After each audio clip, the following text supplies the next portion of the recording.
तो उन दिनों बात अलग थी। आज ही मैं कैलाश से आया हूं। कैलाश से मैं ऑस्ट्रेलिया गया और वहां से यहां। तो आज जब मैं यात्रा करता हूं तो मेरे साथ पूरा तामझाम होता है। ठीक है, बहुत व्यवस्था होती है। हमारे पास हर तरह के जूते हैं, गर्म कपड़े हैं, हमारे पास दस्ताने हैं और अच्छी गाड़ियां हैं। आप अंदाजा नहीं लगा सकते, सब व्यवस्थित है। तब मैं बस अकेला जाता था, लोकल बस से।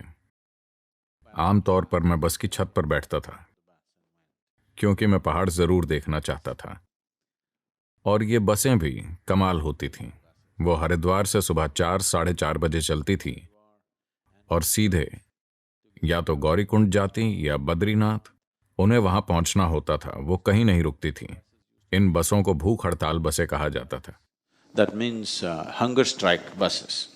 क्योंकि वो खाने के लिए कहीं भी नहीं रुकती थीं। ड्राइवर अपनी लपेटी हुई रोटियां निकालता और चलाते हुए ही खाने लगता। तो लोग वहां बैठकर ये सोचते रहते कि खाना कब मिलेगा। खाना नहीं मिलता, इसीलिए उन्हें भूख हड़ताल बसें कहा जाता है। तो मैं बस की छत पर बैठता था क्योंकि मैं पहाड़ों के हर हिस्से को देखना चाहता था। और बिजली के तार आते थे, कोई बिजली चिल्लाता था और मैं नीचे लेटकर फिर से उठ जाता था। तो मैं वहां कुछ भी लेकर नहीं जाता था। मैं इस तरह पहली बार नहीं गया था।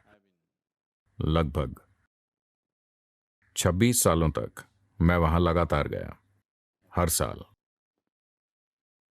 बस मेरी जीन्स और टी शर्ट और मेरे पास एक कैनवस जैकेट थी जो मैं दक्षिण भारत में मोटरसाइकिल चलाते हुए पहनता था। ये बारिश के लिए बहुत अच्छी होती है, पर अचानक मैंने जाना कि जब आप ठंड में जाते हैं तो ये जैकेट वातावरण से भी ज्यादा ठंडी हो जाती है। तो मैं ऊपर गया और कांति सरोवर पहुंचा। तब दोपहर के लगभग 3:30 बज रहे थे। मैं वहां बैठ गया और पता नहीं मुझे क्या हुआ। मैं बस वहां बैठा था और मेरी आंखें खुली थीं। ये एक असाधारण ग्लेशियर झील है। As nature is phenomenally beautiful. प्राकृतिक रूप से इसकी सुंदरता अद्भुत है। मेरी आंखें खुली हुई थीं, मेरा मुंह बंद था, पर मैं अपनी ही आवाज को मेरे चारों ओर ऊंचे स्वर में गाते हुए सुन सकता था, बहुत ही जोर से, मानो किसी बड़े माइक्रोफोन से आ रही हो। नाद ब्रह्मा विश्वस्वरूपा, नाद ब्रह्मा विश्वस्वरूपा, नाद ही सकल जीवरूपा, नाद ही सकल जीवरूपा,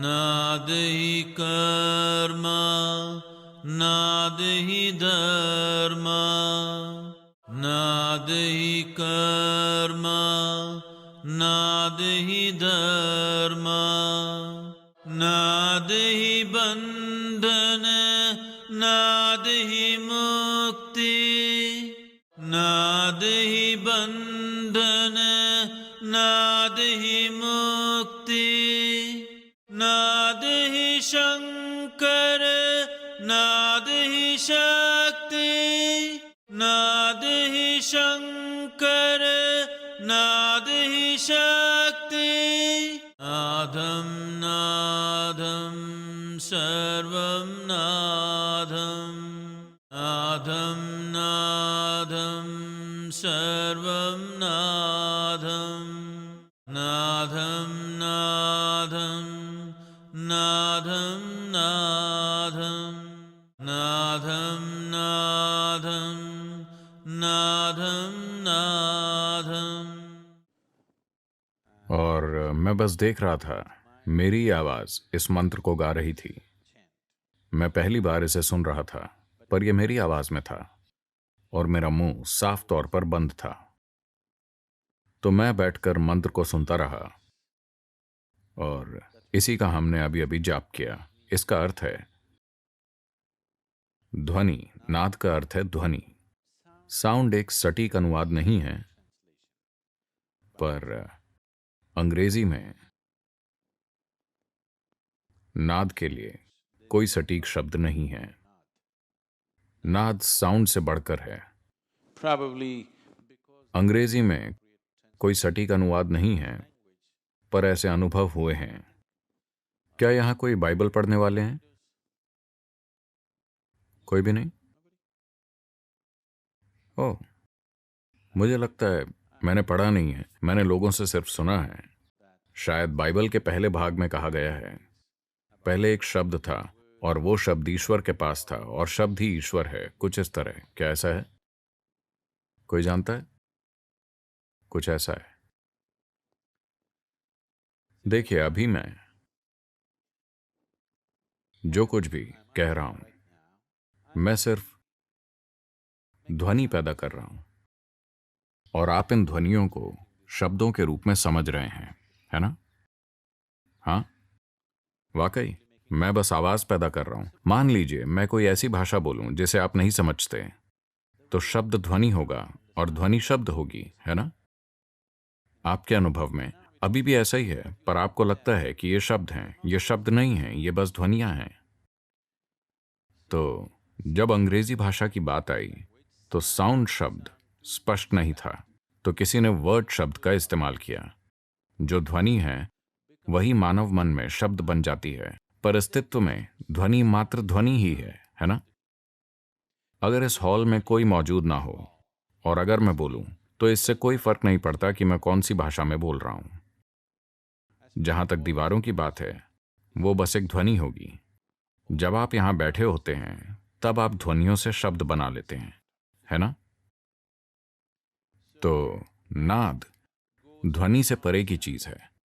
अंग्रेजी में कोई सटीक शब्द नहीं है, पर कुछ ऐसा जो ध्वनि से ज्यादा है, क्योंकि ध्वनि को भौतिक चीज के रूप में नहीं देखा जाता।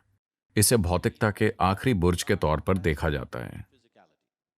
योग परंपरा में ध्वनि को भौतिकता के अंतिम किले के रूप में देखा जाता है। उससे परे कोई भौतिकता नहीं है।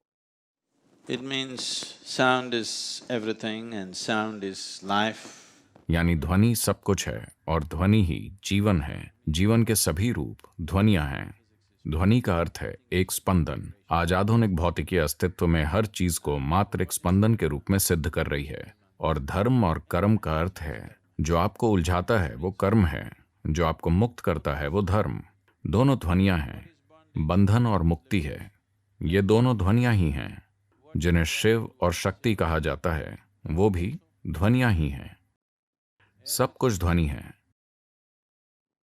भौतिक सृष्टि की हर चीज ध्वनि ही है, क्योंकि हर चीज का एक स्पंदन है।